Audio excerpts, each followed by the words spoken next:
Hi, everybody. I will present a general template in this video for what academic articles within the field of teaching and learning in higher education, what they generally look like. And I would ask you to note that it would be too much to claim that all research articles within higher education follow the same template. There are, of course, variations depending on where in the world the research is being done, what criteria the journal has, and not least how the research project is designed. Having said that, one can identify a certain tendency when looking at articles within higher education. I've teaching and learning in higher education, then I think several of you will recognize it. Mind you, this is a general description. Not all articles within higher teaching and learning higher education look like this and don't even benefit from following this template. Some of these headings may also have subheadings and can then be split into several different headings from that. But as a basis for our future studies, this can be illustrative. So this is what the general template looks like. I will now go through and present this order for scientific articles in teaching and learning higher education. And first we have background. There you go. In the background, you lay the foundation for the work that you are presenting. So what do I, as a reader, need to know in order to understand what I'm going to read? Often you simply start with a problem. There is something in higher education that you do not know, a phenomenon that we encounter, or an issue that we need to address. A fairly common thing that we see in articles in higher education is like a personal reflection on one's own work in higher education. And you might have encountered a problem while teaching, which you want to solve or understand to a greater extent. These investigations does tend to have a strong didactic element in the research, where one tries to tackle a question that is relevant within a certain subject. Nevertheless, after the reader is given ample background information, one arrives at the purpose or the research question. It is sometimes asked what the difference is between a purpose and a question in academic articles. The answer that I have experienced as the most satisfactory is that purpose is about the goals you have with the study, that is, what your intentions are with the study. The research question is instead about restricting this objective further by formulating the purpose in the form of a problem. One aim could therefore be to study the students in higher education at Malmö University and their relationship to distance learning. But the question could be, for example, how has the students in higher education at Malmö universities, how are their relationship to distance learning changed during the COVID-19 pandemic? I'm not going to go any further into this here. Instead, I suggest you look at my video explaining how to develop a research question. What is important for you today is to realize where you generally see the research question is at this stage in the paper, and that you are tasked with formulating one of your own during this course. The next topic is previous research. Why academic papers generally have a previous research section is mainly for 4 reasons. First of all, it shows us which field you're working within. Research is never something that happens as an individual achievement. We have a structure around us that enables us to do what we do, sure, but we also have colleagues near and far who help us to take our research forward and who are interested in hearing what we have discovered. Research is thus a collective endeavor, and by pointing out previous research or state of the art, as it is sometimes called, we can highlight which collective we are part of. Secondly, it shows us how our research contributes to that previous research. For similar reasons, we want to show how we can contribute to our joint research collective. So by highlighting what others have done, we can also show how we can contribute to that work. Thirdly, you show that no one else has done what you've done. If someone else has done exactly what you want to do, then you don't have to do it, do you? By showing that you are aware of previous research within your field, you can just show that your research is new and perhaps even cutting edge. We can think about this form of, a different perspective and say that you have also shown what you won't do. You may show different perspectives and showing the reader what you're not attempting to do. Maybe someone has done something that you think is wanting in some regard, then you can show how you intend to make a distinction with that research done by others then, but which is similar to your research. But what main thing is that you're positioning yourself and saying, this is what I'm attempting to do in relation to what others have done. And lastly, you get a good idea about how you can develop your project yourself. By looking at other people's research, you can get good ideas about how your own research project can be developed. Maybe someone used a method that you want to use. Maybe they have come up with something that you also need to take into account when doing your research. Regardless, reviewing other people's research will help you with your own research design. The next thing is hypothesis. I have put this in parentheses because it is not always the case that you put forward a hypothesis in a research article. But if the research work benefits from a hypothesis, perhaps you have found something in the review of the previous research and you now want to see if that what someone else found also applies to another material, then perhaps it would be suitable to develop a hypothesis. But anyway, moving on. Just as you will come to theory, just as you don't always have to put forward a hypothesis, you don't always use ready-made theories in your research. Sometimes you do, but not always. It all depends on what you are doing. I can briefly say that it is whether you're using theory or not, it often is determined whether you include a discussion on theory, whether you're working deductively or inductively. So quickly, working deductively means seeking knowledge through theories, hypotheses, statements. For that reason, one tests whether the theory, hypothesis, or statement holds up by testing it on a material. For example, if you use a theory of power to understand the relational dynamics in a classroom, you work deductively if you use this theory to see if it's applicable to understanding the dynamics between, for example, a group of students. In order to be able to do this, a discussion of this theory of power is therefore needed at this stage, which is usually inserted then here in this stage of at this point in the paper. If, on the other hand, you work more inductively, where you start with the material and derive theories, hypotheses, and statements after the analysis based on these, then you can perhaps include the theoretical aspects in the discussion at the end of the article. We are getting to that. Now we come to method. I put this picture up because coffee is usually my go-to method for doing scientific research. But nevertheless, method basically answers the question how you scientifically will go about answering your research question. I'll not dwell on this for too long, but if you're not writing a theoretical paper within this research field of teaching and learning and higher education, usually a qualitative or quantitative method is used. This is something you, of course, already know, but a little repetition can't hurt. So somewhat simplified, the researchers who have a quantitative approach work to collect data that they usually get through surveys or perhaps observations. The goal of them is to quantify, that is, what they want is to summarize different variables into a number or perhaps better a value so that a generalization can be made.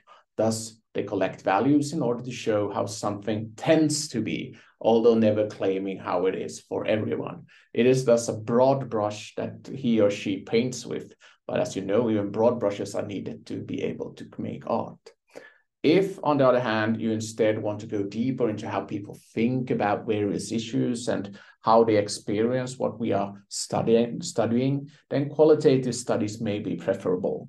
Interviews, observations, again, then case studies are then usually used. Surveys can also be used, but not to drag this analogy too far, but in qualitative studies, the brush is a lot smaller, which allows for more exact strokes. Thus, you are able to draw more nuanced conclusions for what is being studied. So if we want to make a real simple distinction between qualitative and quantitative research methodology, you can say that the quantitative research is about numbers, while qualitative research is about words. This distinction between qualitative and quantitative methodology, or qual or quant, as one might say, should not be understood as implying that there's any inherent conflict between the different methodological starting points. They both have their own strengths and weaknesses. The advantage of qualitative studies is that they provide more in-depth answers, while it is difficult to generalize based on these results. For example, if I do an interview study where I ask refugees from Ukraine how they experience the reception in Swedish universities, I will get interesting knowledge about being a refugee who wants to study, teach, or do research in Sweden. At the same time, I cannot make any general assumptions about what it is like to be a refugee in Sweden. The experience of a refugee from Syria will probably differ from that of a Ukrainian. And it's hardly the case that refugees from Ukraine have the same treatments, get the same treatment in other countries at other universities. In order to be able to make those kinds of generalizations, I would therefore use a quantitative study instead. Maybe I would even get refugees to fill out a survey. If I can work out how to get this survey out to a representative sample of Ukrainian refugees, then I can get enough data that a generalization can be made. If, on the other hand, I wanted to ask them follow-up questions to reach more in-depth insights, then a quantitative study would not work as well. What determines which kind of study is preferable is therefore not that there is any hierarchy between qualitative and quantitative methodology, which one in itself perceived as better. As I said, both perspectives have their areas of use. The choice for which kind of study you will do thus is decided based on the research question and what kind of data or material you want or are allowed to work with. In addition, not to be forgotten, even larger studies often contain elements of both qualitative and quantitative, a so-called mixed methods approach, which they are both seen as complementary methodological starting points to be able to satisfy one's research aims.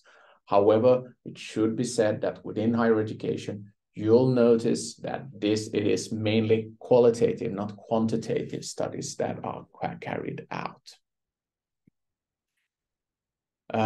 Usually, but there are also gaining steam those quantitative studies. But moving on to material and data. Depending on whether you're doing a qualitative or quantitative study, your data will look different. The common denominator between them, however, is that data is what we get after the so-called data collection has finished. In the case of quantitative studies, it is the question of the values that have been obtained, perhaps by collecting different answers from a survey. The data in qualitative studies are the answers received from the respondents to interviews, the observations made, or perhaps also the freely formulated answers found in a survey. Again, somewhat simplified, one can therefore say that quantitative data provides answers to questions concerning numbers, questions like how many, how often, or how much. Qualitative data is instead about narrative, meaning the stories and experiences that the respondents have. The question why thus becomes more in the foreground than just the values that the data expresses. Here you can also explain what kind of data you are collecting. If it is, for example, a survey study, it should be stated here how the selection of respondents was made, who's received the survey, and how many of them answered. Also, information such as gender distribution, age, place of residence, and the like can be relevant. The questionnaire should also be attached in an appendix at the end of the article. If it is an interview study, the same information must be included. Here it may also be relevant to include how the interview was conducted. Ethical considerations are also usually included here. Should respondents or those observed be anonymized? If the interviews were recorded, how do you store the recordings in a safe way? What information had been given to respondents before the study began? Did they have the option to participate in the study if they regretted it, to abstain from participating in the study if they regretted it at a later stage? These becomes important questions here. Then we come to results and findings. This is where the data is, or material is presented under the heading results if you're doing a quantitative study, or findings if you're doing a qualitative study. In a quantitative study, one tends to see a bunch of lists of data points stacked on top of each other. You can also see different models like diagrams, and depending on what your interest investigating and what your research question is, you will also make different calculations on this data. Should you compare two different variables with each other? Should one see if there's a correlation between the different values? Sorry, this is the slide for that point of qualitative data. But if you're dealing with quantitative data, you see qualitative data. Sorry, that last one was qualitative. Now this is the slide for quantitative data. So if you're doing a qualitative data study, you see here a structured exposition of the data. If it is a question of several interviewees, what the respondents answer is often arranged according to certain themes, a so-called thematic analysis.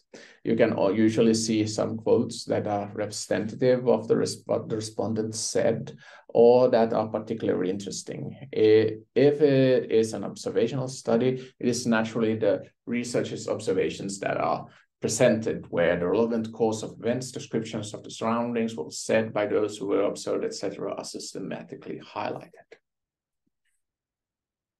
Then some studies have their discussion in the presentation of their data, but usually you have a section that has the heading discussion, where you comment on the data and material, that the things that you found out in your empirical study.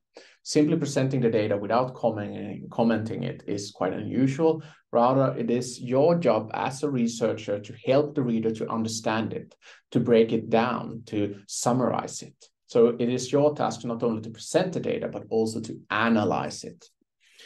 If you use a certain theoretical perspective, you should at least here highlight and apply it to the data. If there is no theory that you can start from, you can bring in theories at this stage to assist you in the analysis.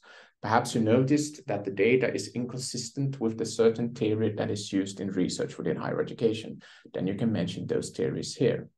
You can also state some forward-looking questions. Perhaps your investigation raised some other questions that you feel need further investigating, or maybe it's so that you can show where other researchers went wrong previously. All of this and more can be and should be put into the discussion section of an academic paper. If we now come to the conclusion, it is different from the discussion in the sense that nothing new should emerge here. You are basically just commenting on what you've done. Perhaps you mentioned some methodological limitations with your study here. Nevertheless, you can say that the conclusion is sort of summary of what you have done. At an early stage of my career, I learned that in the beginning, you tell what you intend, the reader, what you intend to do. In the middle, which is the most comprehensive part, you also do it. And at the end, you say what you did, which generally applies to all academic works, including works within higher education. And then finally, we have references. This is just a list of the works you used when you did your study. This list must have corresponding reference list in the text. Thus, it must be stated where in the article the work in this list has been used, specifically through a footnote, endnote, or parenthetical citation. In any case, what we do here is that we partly help the reader find additional information about what you've done, as well as make it possible to track your work if you want to review it. Perhaps the most important thing, however, is that we give credit to the persons who helped us carry out our work. So this was a presentation, a long video, sorry about that, on what an academic paper within the field of teaching and learning in higher education, what it looks like. As I maintain, this is just a general description. There are, of course, a lot of examples of papers that diverge from this general outline. For instance, my own papers hardly ever follow this outline, but that is because I usually don't work with or gather empirical material. As I'm originally from the field of religious philosophy and ethics, I only work with theoretical perspectives. This in turn impacts what my papers look like, and they often don't look anything like what I presented here. I will not, however, go further into this issue here, just to say that this is an outline of what a paper in the field of teaching and learning in higher education generally looks like, but there then are exceptions. So this was what I had for you in this video. See you soon.